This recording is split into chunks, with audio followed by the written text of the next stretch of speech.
पारना जलाशय की उपलब्धि है।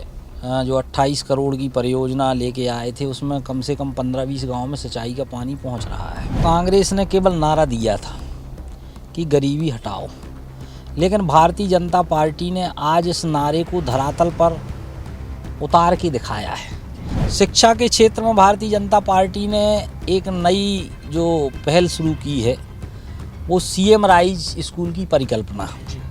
तो हमारे विधानसभा में 2 सीएम राइज स्कूल हमारे शिवराज जी ने दिए हैं, एक जवेरा में और एक तेंदुखेड़ा में। विधानसभा का चुनाव विकास के मुद्दे पर लड़ा जाएगा। जो अपन ने आम पब्लिक को, आम गरीब को जो सुविधाएं दी हैं, वास्तव में हम सब ने बहुत पुण्य किए होंगे कि भारतीय जनता पार्टी जैसी पार्टी हमको मिली और नरेंद्र मोदी जैसा नेतृत्व हमको मिला और शिवराज जी जैसा मुख्यमंत्री हमको मिला। नमस्कार, मैं हूं केशव बालान। आज हमारे साथ विधानसभा चुनावों पर और उस पर के विधानसभा में अपने विकास कार्यों पर बात करने के लिए मौजूद हैं हमारे साथ में जबेरा विधानसभा से धर्मेंद्र सिंह लोधी जी। सर, बहुत बहुत स्वागत है आपका खबर इंडिया पर। सबसे पहले मैं चाहूँगा कि आप अपने विधानसभा क्षेत्र के बारे में बताएं, क्या हाल है और कैसा चल रहा है सब।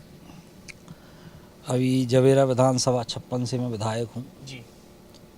और विधानसभा क्षेत्र में भारतीय जनता पार्टी का माहौल बहुत अच्छा है।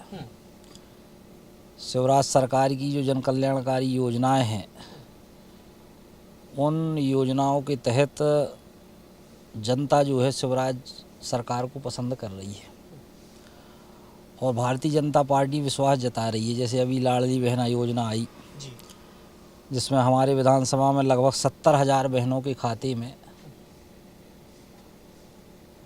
1,000 रुपये की राशि डलना शुरू हुई थी, जो अब अगले महीने से 10 तारीख को 1250 रुपये की राशि डलेगी जी। तो उसका भी बड़ा अच्छा प्रभाव है। उसके बाद 450 का सिलेंडर कर दिया है, उसका भी प्रभाव है। और अभी मुख्यमंत्री जी ने जो लाडली बहन आवास योजना शुरू की है, जिसमें हर बहन को आवास देने का उनने संकल्प लिया है जी। उसका भी बड़ा अच्छा प्रभाव है और बड़े प्रचंड बहुमत से इस बार भारतीय जनता पार्टी की सरकार बनेगी। क्या मानते हैं आप अपने कार्यकाल में ऐसी कौन सी उपलब्धि मानते हैं कि जिसे एक जनता के रूप में एक जनता को बड़ी सौगात मिली? बड़ी उपलब्धियों में एक तो पारना जलाशय की उपलब्धि है। जो 28 करोड़ की परियोजना लेके आए थे उसमें कम से कम 15-20 गांव में सिंचाई का पानी पहुंच रहा है जी। और हर घर में पीने के पानी की जो व्यवस्था है, क्योंकि हमारा विधानसभा क्षेत्र ड्राई एरिया में आता है, तो जल निगम के माध्यम से हर गांव में पाइपलाइन डल गई है और पीने का पानी हर घर में पहुंच रहा है। इस दृष्टि से अब माताओं बहनों को पानी भरने कहीं बाहर नहीं जाना है।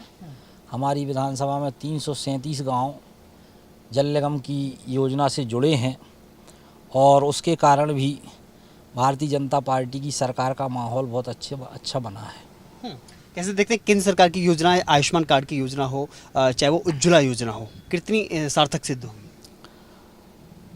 केंद्र सरकार की जो आयुष्मान कार्ड की योजना है, जिसमें मोदी जी ने हर गरीब व्यक्ति के स्वास्थ्य की गारंटी दी है, उसमें उन्होंने जो 5 लाख रुपए प्रति परिवार प्रति वर्ष, मतलब एक परिवार 1 साल में 5 लाख रुपए तक का इलाज करवा सकता है। केवल सरकारी अस्पताल में नहीं, प्राइवेट अस्पताल में भी ये कार्ड चलता है। तो कहीं ना कहीं ये गरीब आदमी के लिए वरदान है, क्योंकि गरीब आदमी को कोई बड़ी बीमारी हो जाए तो उसकी 1 एकड़ 2 एकड़ ज़मीन हो वो भी बिक जाती है, लेकिन बीमारी ठीक नहीं होती। तो ये तो मोदी सरकार की जो ये योजना है, आयुष्मान कार्ड बना के जो उन्होंने गरीबों को दिया है, ये वास्तव में अद्भुत है, अविस्मरणीय है।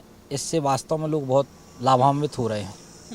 अगर हम देखें जिस हिसाब से आप बता रहे हैं, आयुष्मान कार्ड की योजना की बात करें, चाहे उज्ज्वला योजना की बात करें, गरीबों को गरीबी हटाओ जो नारा एक जो कांग्रेस ने दिया था, भाजपा सरकार गरीबी हटाओ में कितना सफल हो सकती है? देखो, कांग्रेस ने केवल नारा दिया था कि गरीबी हटाओ, लेकिन भारतीय जनता पार्टी ने आज इस नारे को धरातल पर उतार के दिखाया है। कोई बात भाषण में कहना, मंच पे से कहना एक अलग बात है, और किसी बात को ज़मीनी स्तर पर उतारना ये एक अलग बात है। तो ज़मीनी स्तर पर गरीबी हटाने का जो संकल्प है वो हमारी भारतीय जनता पार्टी का संकल्प, उसमें हम हर गरीब आदमी को घर बना के दे रहे हैं, हर गरीब व्यक्ति को मुफ्त में अनाज दे रहे हैं, लाडली बहना का पैसा आ रहा है, किसान सम्मान निधि का पैसा आ रहा है। तो निरंतर भारतीय जनता पार्टी की सरकार गरीब के हित में जो काम कर रही है, तो गरीबी हटाओ का जो नारा है उसको साकार अगर किसी ने किया है तो भारतीय जनता पार्टी की सरकार ने किया है। आपके विधानसभा क्षेत्र में हम बात करें तो सबसे ज़्यादा किसानों को सिंचाई के लिए समस्या पहले होती थी, उस पर हम कितना काम कर पाए किसानों के हित में और कितना हम उनको सौगात दे पाए? सिंचाई की जो समस्या है वास्तव में हमारे विधानसभा में पहले तो पीने की पानी की समस्या थी जो इस कार्यकाल में पूरी हुई है, और अगले कार्यकाल में अपना जो अगला जो उद्देश्य रहेगा टारगेट कि हम हर खेत में पानी पहुंचा पाएँ, उस दृष्टि से हम सब लोग काम कर रहे हैं। और इसके लिए बड़ी बड़ी परियोजनाएं, जैसे अभी पारना जलाशय मैंने बताया 20 गांव उससे सिंचित होंगे। उसके बाद एक झापान नाला जलाशय तारादेही के पास है, उस पर काम चल रहा है और वो जलाशय बन जाता है। 69 करोड़ की परियोजना है, तो कम से कम 20 से 25 गांव उसमें भी सिंचित होंगे। और अभी 15 अमृत सरोवर भी बनाए गए, तो उसके माध्यम से भी सिंचाई का रकबा बढ़ा है। और आने वाले समय में अपन और कोई अच्छी परियोजना लेकर 200-300 करोड़ की परियोजना लेके आएंगे, तो अगला जो हमारा टारगेट रहेगा कि हर खेत में हम पानी पहुंचा पाएँ, ये अपन टारगेट लेके चल रहे हैं। नल से जल योजना कितनी सार्थक सिद्ध हुई? नल से जल योजना तो बहुत सार्थक है, हमने अभी बताया आपको। 337 गांव उससे जुड़े हैं और 337 गांवों में से 200 गांवों में तो पानी पहुंच चुका है।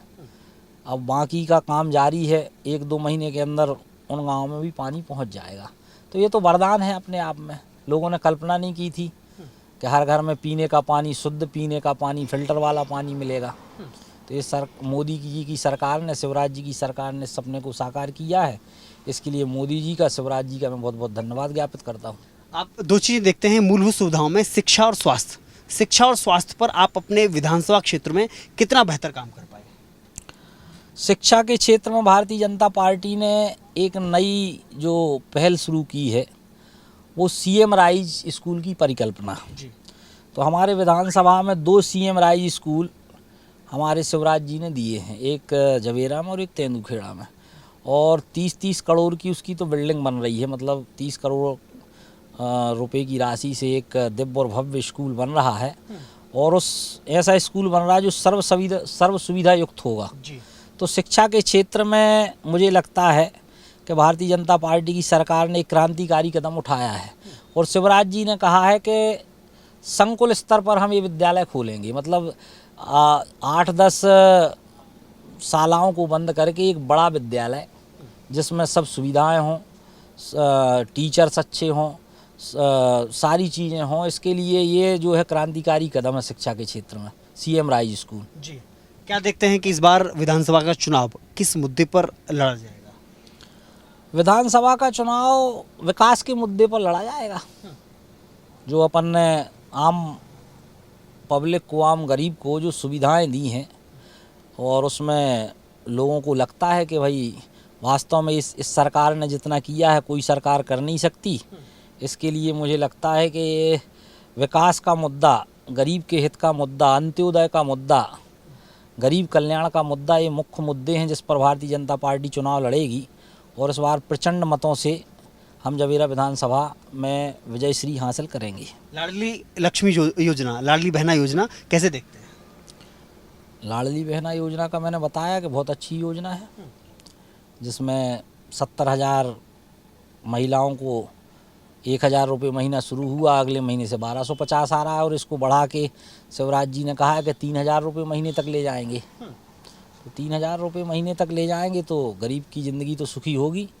महिला सशक्तिकरण की बात जो अपने नरेंद्र मोदी करते हैं कि अभी उन्होंने जो बिल पारित किया है जिसमें आने वाले समय में विधानसभा चुनाव में, लोकसभा चुनाव में 33% महिलाओं को आरक्षण भी दे रहे हैं। अब इससे अच्छा क्या चाहिए? तो आप क्या मानते हैं, मैं आखिरी सवाल करना चाहूँगा आपसे कि देश के प्रधानमंत्री हैं, जिस हिसाब से योजना लागू कर रहे हैं, देश तरक्की कर रहा है, देश बढ़ रहा है या इतिहास बदल रहा है?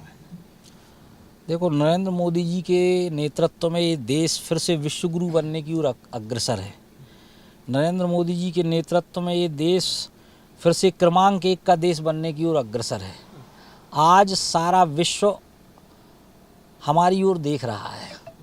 आज सारे बड़े देश, मैं तो कहता हूं कि नरेंद्र मोदी केवल देश के ही नहीं अपितु पूरे विश्व के सर्वमान्य राजनेता के रूप में उभरे हैं। और मुझे लगता है कि सारे देश के ही नहीं अपितु पूरे विश्व के सर्वाधिक लोकप्रिय लीडर अगर कोई हैं तो हमारे गर्व का विषय है कि प्रधानमंत्री नरेंद्र मोदी जी हैं।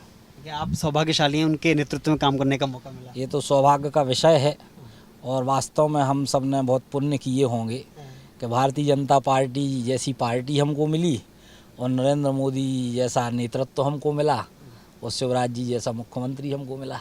युवाओं को क्या मैसेज देंगे, खासतौर पर जो एक युवा मतदाता है, क्योंकि वह एक दिशा तय करता है और क्षेत्र के और मुद्दे भी तय करता है, उन युवाओं को मैसेज क्या देंगे? युवाओं को यही मैसेज है कि देखो, भारतीय जनता पार्टी की सरकार निरंतर गरीब के हित में, युवाओं के हित में काम कर रही है। अभी मुख्यमंत्री जी सीखो कमाओ योजना लेके आए, जिसमें आप सीखिए भी 8,000 रुपये महीने आपको मिलेगा और 1 साल के अंदर आप ट्रेंड होंगे। उसके बाद कोई प्राइवेट कंपनी में आप जाइए, बढ़िया जॉब करिए। तो कहीं ना कहीं रोजगार के क्षेत्र में भी भारतीय जनता पार्टी आगे काम कर रही है। तो युवाओं से ये अनुरोध है कि भारतीय जनता पार्टी का जो विज़न है, उस विज़न के साथ सारे युवा आगे आएँ और भारतीय जनता पार्टी को सपोर्ट करें ताकि ये देश को हम फिर से विश्वगुरु बना सकें। बहुत बहुत शुक्रिया, बहुत बहुत धन्यवाद हमसे बातचीत करने के लिए। धन्यवाद।